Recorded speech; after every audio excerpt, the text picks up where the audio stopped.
Hey guys, Lord Naren White here, the Holy Ghost, the one true God.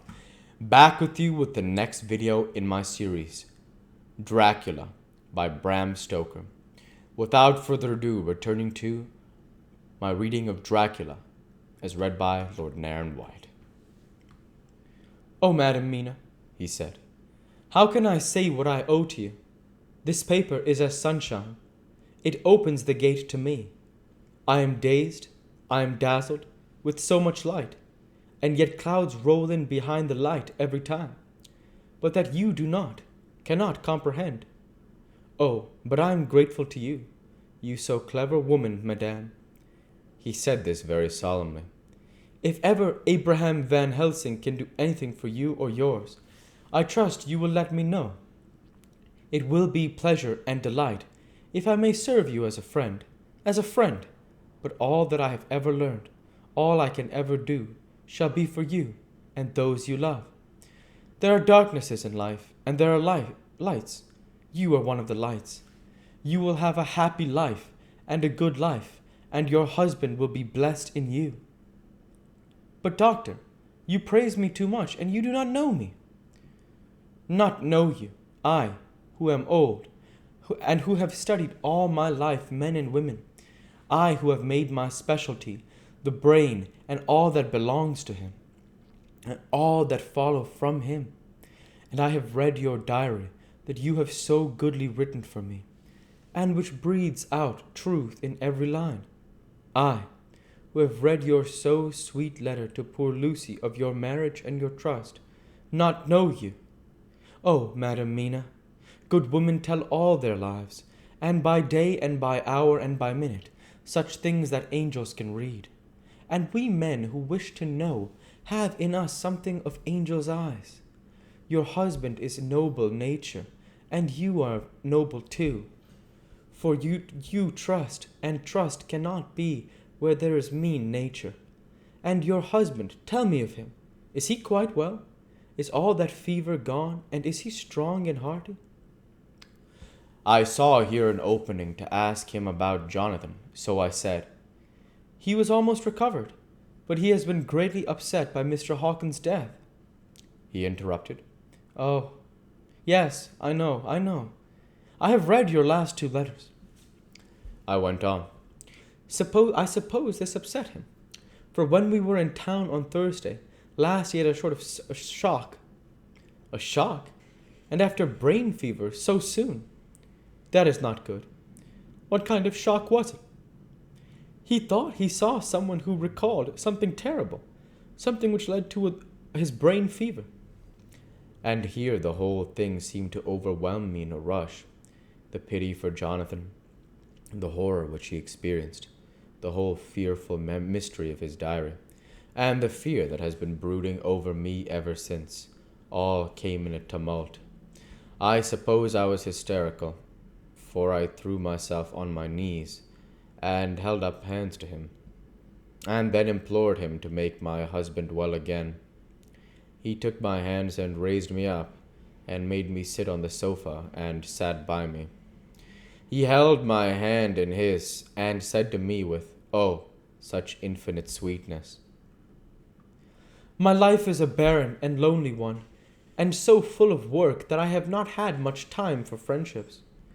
But since I have been summoned here by my friend John Seward, I have known so many good people and seen such nobility that I feel more than ever, and it has grown with my advancing years, the loneliness of my life. Believe me, then, that I come here full of respect for you, and you have given me hope, not in what I am seeking of, but that there are good women still left to make life happy. Good women, whose lives and whose truths may make a good lesson for the children that are to be. I am glad that I may here be of some use to you. For if your husband suffer, he suffer within the range of my study and experience. I promise you that I will gladly do all for him that I can, all to make his life strong and manly, and your life a happy one. Now you must eat. You are overwrought and perhaps over-anxious. Husband Jonathan would not like to see you so pale. And what he like not where he love. is not to his good. Therefore, for his sake, you must eat and smile. You have told me about Lucy, and so now we shall not speak of it, lest it distress. I shall stay in Exeter tonight, for I want to think much over what you have told me. And when I have thought, I will ask you questions, if I may. And then, too, you will tell me of husband Jonathan's trouble so far as you can. But not yet. You must eat now. Afterwards, you shall tell me all. After lunch, when we went back to the drawing room, he said to me, "And now tell me all about him." when it came to speaking to this great learned man, I began to fear that he would think me a weak fool, and Jonathan a madman. That journal is all so strange, and I hesitated to go on. But he was so sweet and kind, and he had promised to help, and I trusted him, so I said, "Dr. Van Helsing, what I have to tell you is so queer that you must not laugh at me or at my husband. I have been since yesterday in a sort of fever of doubt. You must be kind to me, and not think me foolish that I have ever believed some very strange things." He reassured me by his manner as well as his words when he said, "Oh, my dear, if only you knew how strange is the matter regarding which I am here, it is you who would laugh. I have learned not to think that little of any one's beliefs, no matter how strange it may be. I have tried to keep an open mind, and it is not the ordinary things of life that could close it, but the strange things, the extraordinary things, the things that make one doubt if they be mad or sane. Thank you 1,000 times. You have taken a weight off my mind. If you will let me, I shall give you a paper to read.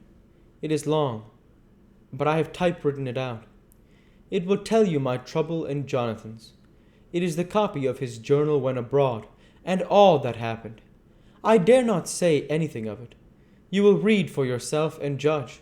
And then, when I see you, perhaps you will be very kind and tell me what you think." "I promise," he said, as I gave him the papers. "I shall in the morning, as soon as I can, come to see you, and your husband, if I may. Jonathan will be here at 11:30, and you must come to lunch with us and see him then. You could catch the quick 3:34 train, which will leave you at Paddington before 8. He was surprised at my knowledge of the trains offhand, but he does not know that I have made up all the trains to and from Exeter, so that I may help Jonathan in case he is in a hurry. So he took the papers with him and went away, and I sat here thinking, I don't know what." Letter, by hand, Van Helsing to Mrs. Harker. 25 September, 6 o'clock. Dear Madam Mina, I have read your husband's so wonderful diary. You may sleep without doubt. Strange and terrible as it is true. I will pledge my life on it. It may be worse for others, but for him and you there is no dread. He is a noble fellow, and let me tell you from experience of men, that one who would do as he did in going down that wall into that room, aye, and going a second time, is not one to be injured in permanence by a shock. His brain and heart are all right. This I swear. Before I have seen him, so be at rest. I shall have much to ask him of other things. I am blessed that today I come to see you, for I have learned all at once so much that again I am dazzled more than ever. And I must think, yours the most faithful, Abraham Van Helsing. Letter to Miss Harker. Letter, Mrs. Harker to Van Helsing. 25 September, 6:30 p.m. My dear Dr. Van Helsing, 1,000 thanks for your kind letter, which has taken a great weight off my mind. We'll go ahead and stop there for this week. As usual, I want to say thank you for watching, and I hope you enjoyed. Please like, comment, and subscribe, as it greatly helps the channel. Light be with you all. Take care, and thanks again.